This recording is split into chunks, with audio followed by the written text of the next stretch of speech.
All right, what is going on, everyone? We are back. Today we're on Santee Cooper. This is one of my top 3 favorite lakes in the whole country. I love this place, man. Comment down below what your favorites are. This video was filmed in early March. I'm gonna kind of break it down, talk about how I found these fish, what I was looking for, what I was doing. I am back in New York now, and we're starting to book trips for this year. I'm going full-time guide this year. All my information is in the description. I'd love to have you. In the next few weeks, it's prime time here in New York for catching a personal best. I've had multiple 8-pounders caught off my boat on guide trips. If you want to get a new personal best, get in touch with me. Let's get you out there on the water. We're also going to be offering some perch and some lake trout trips in addition to bass this spring. Give me a call. I'd love to have you.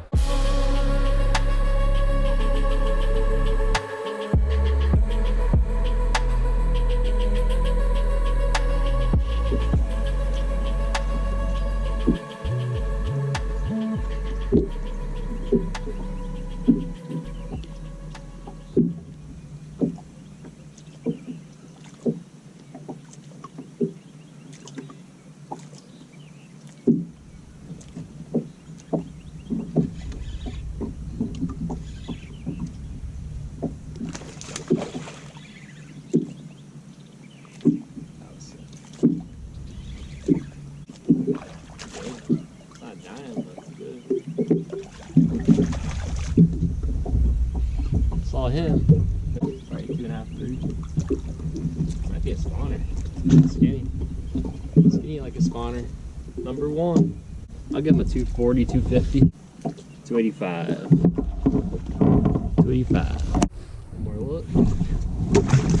So that first bass there was definitely on a bed. My first flip in there, my line actually swam off pretty far to the right, and he was on. I just didn't realize it, but he set back up. I saw him on live scope and eventually was able to get him to bite. That's one thing I learned at Santee is live scope can be utilized in shallow water. It's not easy and it takes a lot of time to figure out what to look for, but it can be done. At this point, I see another fish on live scope and I'm thinking it's a giant. So I'm just gonna roll a clip and we'll show you guys what happens here.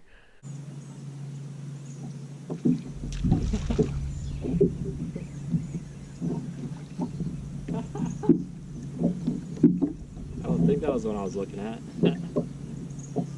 I hope that's not the one I was looking at. Look at that.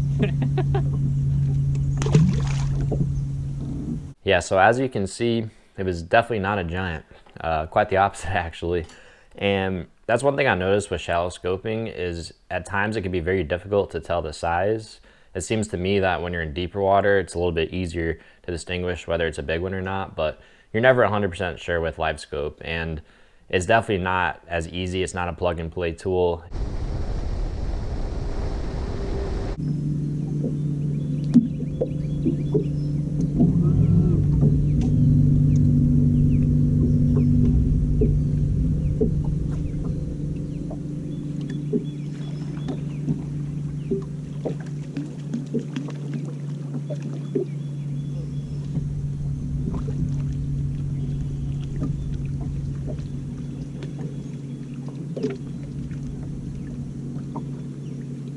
That's not good. Caught a freaking turtle. This is not a snapping turtle. I think it's a painted turtle. Alright, I'm gonna try to do this without getting bit. He's not hooked that bad. I know. There you go. He was not hooked bad at all. He was just barely skin hooked.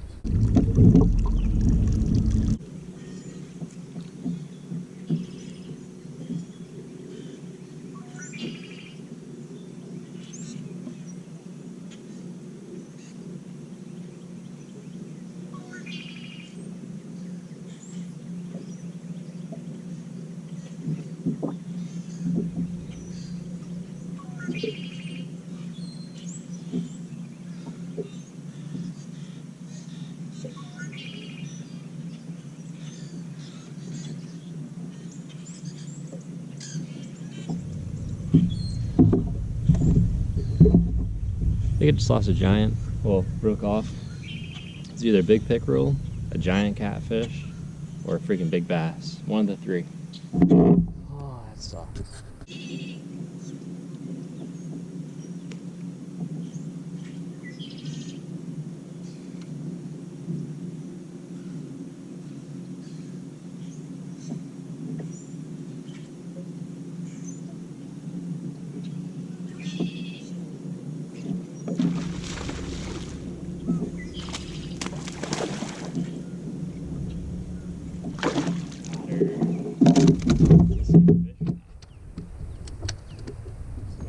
It wasn't a dang giant. I feel bad though. You can see he already swallowed the freak out of that. I'm not pulling that out. There's no way I'm getting that out. I feel bad, man. I got the worm back. There's the proof. The hook should pass. He should, but at least with the worm out, still be able to eat. At least now I know it wasn't a giant. It was a 263 is exactly what it was. Stop messing with it. We're back.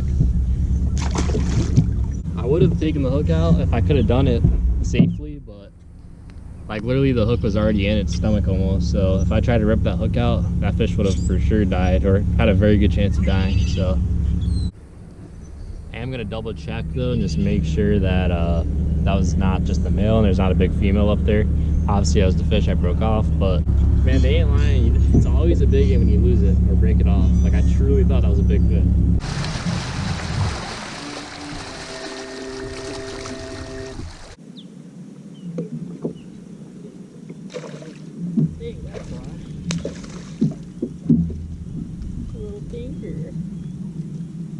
Stinky dinky.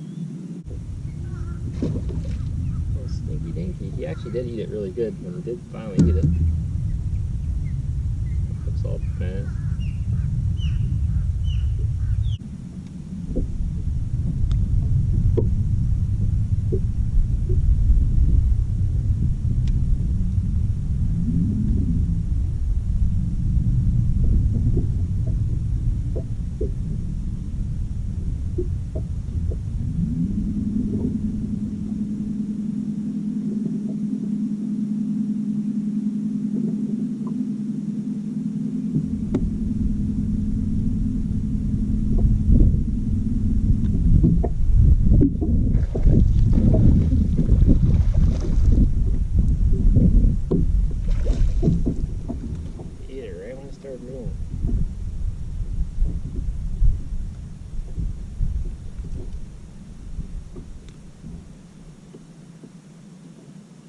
Might be pretty small. 228. 228.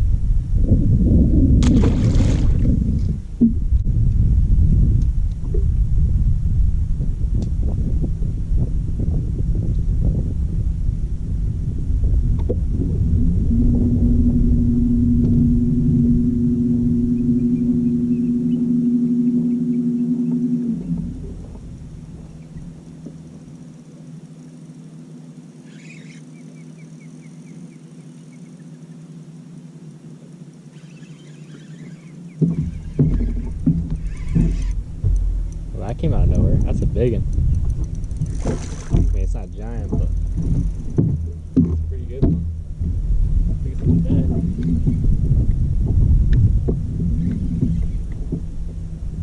That was unexpected.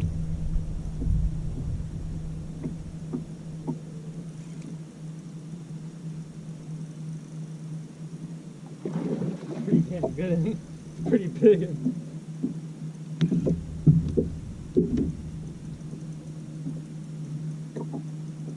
Pretty dang good.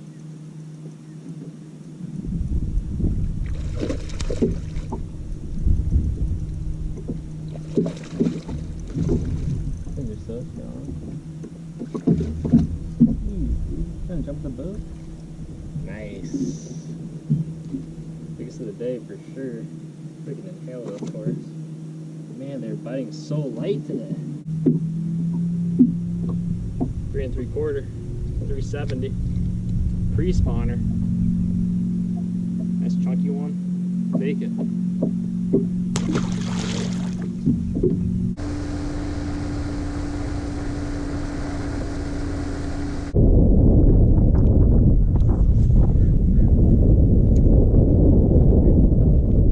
So at this point in the day, a front came in and the wind picked up quite a bit. So I made a move and decided to try a moving bait, something a little bit different. The bite was really tough on this day.